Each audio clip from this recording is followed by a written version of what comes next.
ইয়া মা'শারাশ শাবাব মান ইসতাতা'a মিনকুমুল বাআতা ফালইয়াতাযাওয়াজ।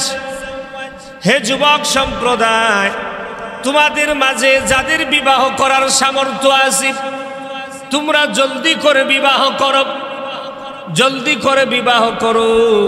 কেন বিবাহ করবে, কি কারণ, কি লাভ, কি ফায়দা, কেন বিবাহ করবে?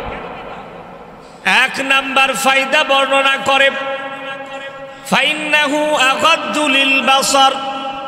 বিয়ে করলে পরে এক নাম্বার ফায়দা হলো যে বিবাহ করবে, বিবাহের মাধ্যমে তার দৃষ্টি অবনত হয়ে যাবে। সুবহানাল্লাহ বলেন, যে তার দৃষ্টি নিচের দিকে চলে আসবে।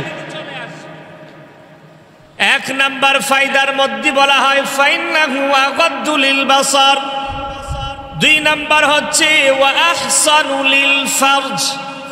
দুই নাম্বার হচ্ছে বিবাহের মাধ্যমে আমার আপনার যে যৌন চাহিদা থাকে এই চাহিদাটা আল্লাহ তাআলা মিটায়া দিবেন।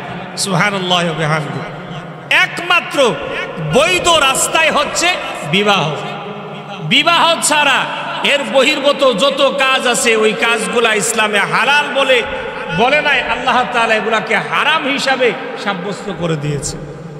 তাহলে এটাকে হালাল করতে হলে কি করতে হবে বলেন? বিয়ে করতে হবে। তাহলে বিয়ের দুই নাম্বার ফায়দা হচ্ছে ওয়াহসানু লিল ফারজ। আপনার লজ্জাস্থানের হেফাজতের জন্য সবচাইতে বড় সহায়ক হয়ে যাবে বিয়েটা। এই বিয়ে করলে পরে দুইটা ফায়দা নবী বলেছে। এক নাম্বার, চোখ আপনার নিচের দিকে চলে আসবে। দুই নাম্বার ফায়দা হলো বিয়ে করলে পরে বিয়ের মাধ্যমে লজ্জাস্থানের হেফাজতের কারণ হয়ে যাবে। এবার নবী বলেন ওমান লাম ইস্তাতি' ফা'আলাইহি বিস-সাওমি। যে ব্যক্তি বিবাহ করার সামর্থ্য রাখে না, যে ব্যক্তি শক্তি দিয়ে পারে না, যে ব্যক্তি অর্থ দিয়ে পারে না, ওই ব্যক্তি যেন বিবাহ না করে সে যেন রোজা রেখে দেয়। কি রেখে দেয় বলেন? রোজা যেন রেখে দেয়।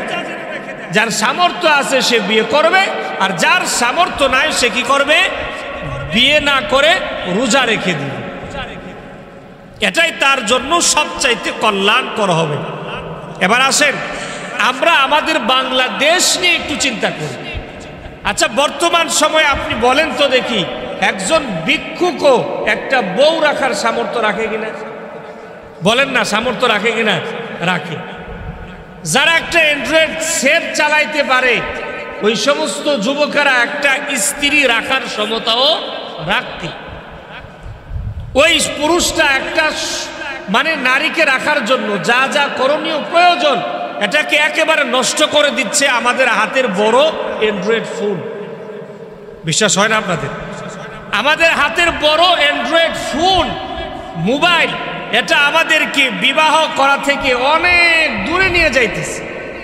কারণ এই বড় অ্যান্ড্রয়েড মোবাইল দিয়ে, ফোন দিয়ে যে পরিমাণ গুনাহ আমি আপনি করতেছি, ওই গুনার মজা আমি আসলভাবে এমনভাবে নিতেছি যে আমি বিবাহ করার পরে যে মজা নেওয়ার কথা ছিল, যে আনন্দ করার কথা ছিল, এই মোবাইল দেখে দেখে গুনাহ শিখে শিখে জিনার মাধ্যমে ওই আনন্দ নিয়ে বিয়ে করার স্বাদ ভুলে গিয়ে জিনার স্বাদ তার অন্তরে ঢুকে গেছে। ঠিক না বলেন? জিনার স্বাদ ভিতরে ঢুকে গেছে। কিসের মাধ্যমে?